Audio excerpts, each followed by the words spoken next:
as we suspected. The mastermind behind the kid's escape was Eli. It's hard to believe, but apparently he'd been plotting an armed uprising against us. He could be hiding something else, too. Ocelot's gonna press him for answers. Get back here as quick as you can.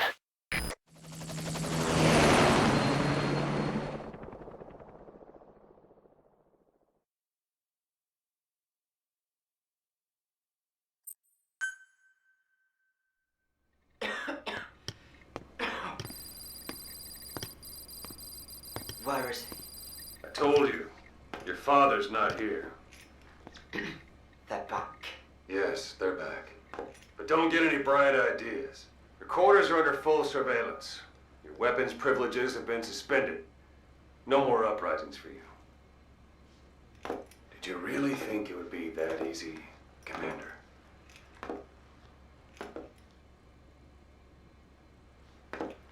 You'll get your boys back. They'll even see the boss, too. But first, I need to know what you sent them to do. They wanted to leave. To their homelands.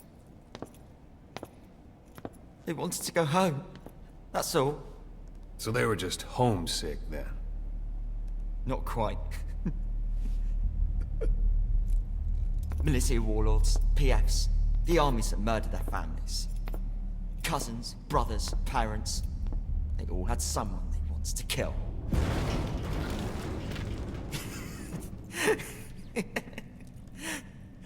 I told them, last chance to face the world with no regrets. Last chance? You better be ready for your drag back here. Ready to face the world as enemies.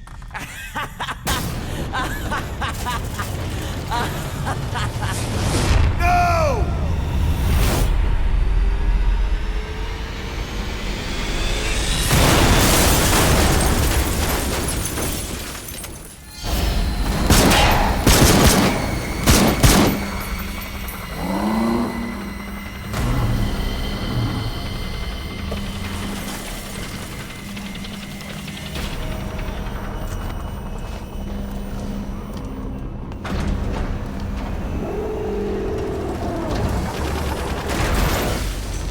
Not like you! Goodbye, Father. I don't need you anymore.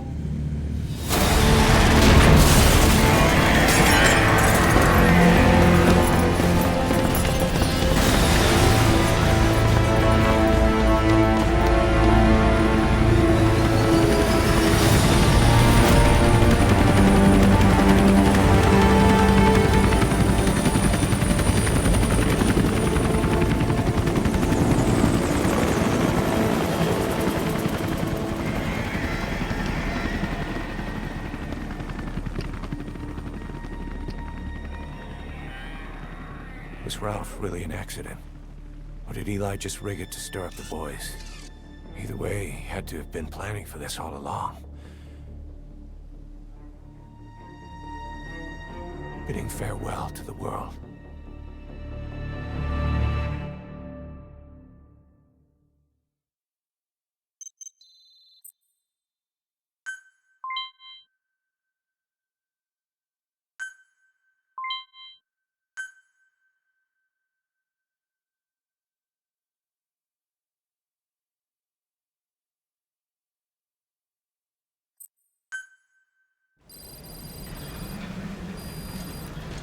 Boss, we're looking for the kids and Sahelanthropus, but there's still no sign of them. We don't know if the chopper pilot is alive either. What have we gone and put in the hands of those kids? We don't know how bad this is until we find them. Also, regarding our concerns about Eli, I finished looking into whether or not he's a product of that project. I have an answer. I put it on tape. Give it a listen.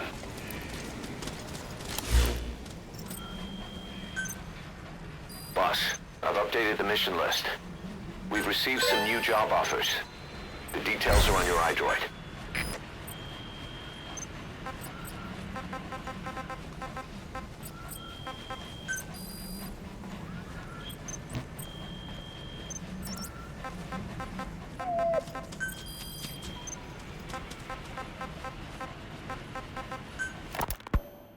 we've got the results of Eli's genetic tests, we can finally put this worry behind us.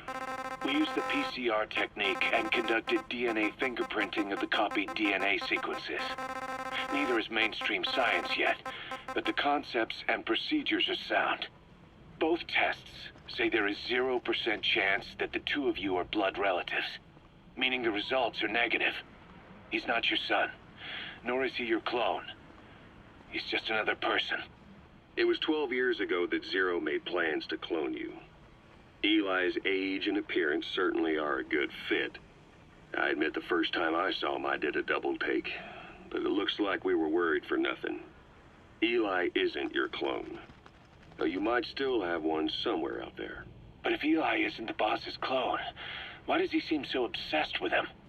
Not to mention having one hell of an attitude for his age. I don't know. Learning the truth about himself, cursing the fact he's a clone, bearing a grudge against selfish adults, and coming to hate who he was cloned from. Big boss. If that were really the case, I could understand it. I might even feel a bit sorry for him. But no clone could have a totally different DNA fingerprint. And the test left no room for error. You yourself were there when we drew Eli's blood sample. Come to think of it, when we went to OKB-0, he'd snuck onto a chopper and was there. Yeah. He was acting strange even then. Or actually from a little before that time. That was exactly when we began these tests. Maybe he suspected something when we drew the sample, not knowing what we were doing to him, and becoming mistrustful of us. Hard to say. Eli's had an attitude problem from day one. So what is he then? Well, if he's gonna tell us that himself, we'll need to get him to open up more first. Skullface, real name unknown. Born in Hungary, more specifically northern Transylvania, after it reverted to Hungary from Romania. While he was young, the country allied with Germany as part of the Axis powers, but later during the war, it came under Soviet occupation. The Hungarians struggled for independence, but the Soviets came down. Hard. Just like he said, time and again the country was ruled by a foreign tongue. When he was a young boy, he lost his native language, the bedrock for any developing child. His country, his family, his face, his identity, everything was stolen from him. All he had left was his skull. Skullface first tried his hand at espionage during all the chaos from the war. Agents, military officials, and soldiers who operated out of Hungary during the war vanished over the course of several months. This Soviet spy hunt rocked the counter-intel world. Mysterious fatal illnesses, accidental deaths, drownings, people having strokes behind closed doors. Just like Stalin, no one knew who was behind it.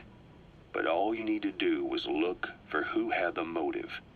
They were all taken out by a man without a face. And now we've got an idea of how he did it too. He'd gotten revenge for his people, but he wasn't finished. Skullface defected to the West, eventually ended up with the SAS. That's where he met Zero. It's possible he began planning this whole thing back then. It's hard to say. In any case, Zero made him his XO. He always did have a thing for oddballs. But this one was set to lead a unit no one else would know about. When Zero created Fox, he also formed XOF as a support team. An unconventional special forces unit designed to support Fox, make it stronger, with Skullface given the orders. Zero never even told the boss about it, nor the CIA, naturally. If Fox was Zero's silver bullet, XOF was the recoil when he pulled the trigger. Just like Newton's third law. While you were with Fox, Skullface was operating behind the scenes. Sometimes as your backup, sometimes as a mole or a scout, sometimes as your cleanup crew. Fox's tail, making sure the mission succeeded and that you survived. We only have his word to go on, but Skullface's goal was revenge against those who'd use language to subjugate people. Those corrupting a people's identity by forcing a new tongue on them. those using the power of language to control information. Naturally, that set his sights on Zero. To Zero, English was simply the most convenient code. But to Skullface, English was a parasite. And by eradicating it, he'd stop the world from being eaten away. If that didn't work, he was ready to see the world scorched by nuclear fire. To save language, culture, and race from annihilation, he was willing to overstep the hands of the doomsday clock. That is, of course, if you believe anything he had to say.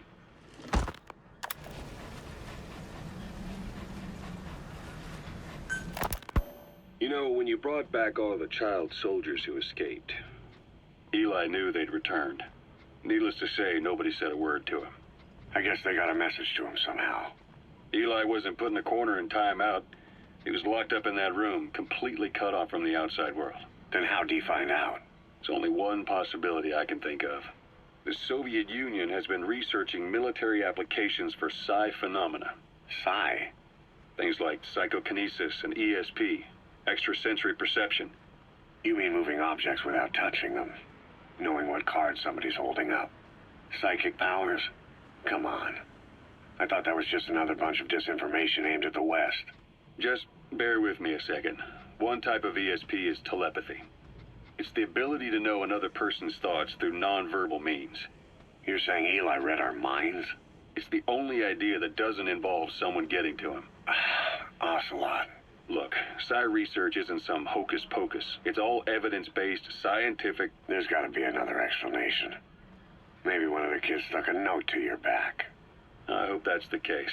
But I am convinced that they have, or Eli has, a connection to some force we have yet to identify. You better watch yourself, boss. How am I supposed to do that?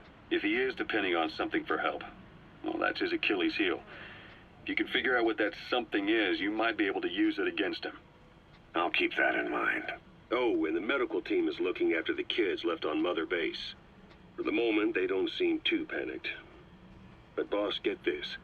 Eli got those kids to plot their armed uprising as a diversion.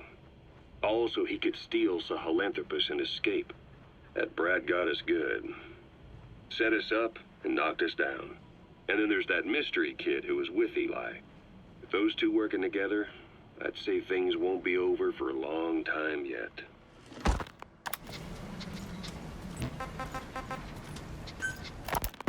Rise and shine, old-timer. It is complete. I had our best and brightest working overtime, fine-tuning the greatest burger the world has ever known. I call it the chemical burger.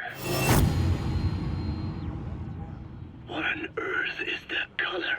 Now, don't judge a burger by its color. Go on, try it. I am not very hungry. What? Oh, I get it. Now, sure, it's loaded with additives, but each one's been approved by the WHO for human consumption. Come on, one little bite's not gonna kill you. Are you sure of that? Fine.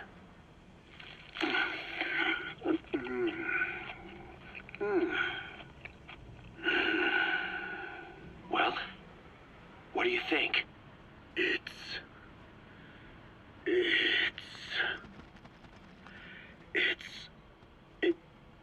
is perfect. Right? This takes me back to the taste of my youth. The neon signs on the Mother Road. Oh, I can see them now. So, what do you think of our signs now? And it doesn't just taste great. You won't believe how cheap it is to make. And because it's pumped up with preservatives, it won't spoil easily in regions lacking refrigerated storage or transportation infrastructure. This bad boy could even solve Africa's hunger problem. Excuse me? People will no longer fight over food or find reason to hate one another. Mankind will come together, reunited between these fluffy buns. Forget Pax Americana. Say hello to Pax Hamburgana. Pax Hamburgana. Skullface thought that destruction was the way to free the peoples of the world from American imperialism. But this is different. Tackling something head-on just makes for more conflict. Only by uniting the world can its various inhabitants truly become free. Having lived as an American parasite as long as I have, I know what I'm talking about. The chemical burger is poised to be the greatest liberating force the world has ever known. Roger. Ethnic liberator. Burger. Now all I need is a better brand image, starting with a name. I've gotta run, old-timer. I'll catch you later.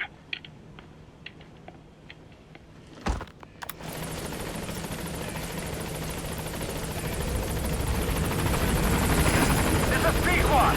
On station at LC!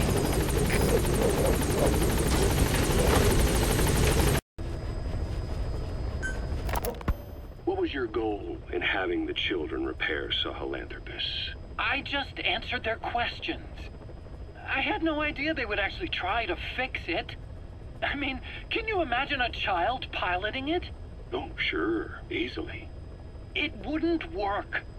Well, I bet it's just like riding a bike. I said it didn't work. Who did you try? I didn't. Did you put your son in it? We never did that. His name was, Hal, wasn't it? I thought you said you never saw his face. But you made him pilot Sahelanthropus. You used him in your experiments. He wanted to get in. It was such a short time we had. So he was with you. We were happy. You're still happy now. Changing your lies to suit the listener and getting by slipping through the cracks. Building layer upon layer of convenient stories until nothing means anything to you anymore. You're happy all the time because you don't even notice you're doing it. Think hard. Who are you really? You're not a victim, and you're not the silent majority. You're a perpetrator and a petty hypocrite. The real world doesn't make you suffer. It's the other way around.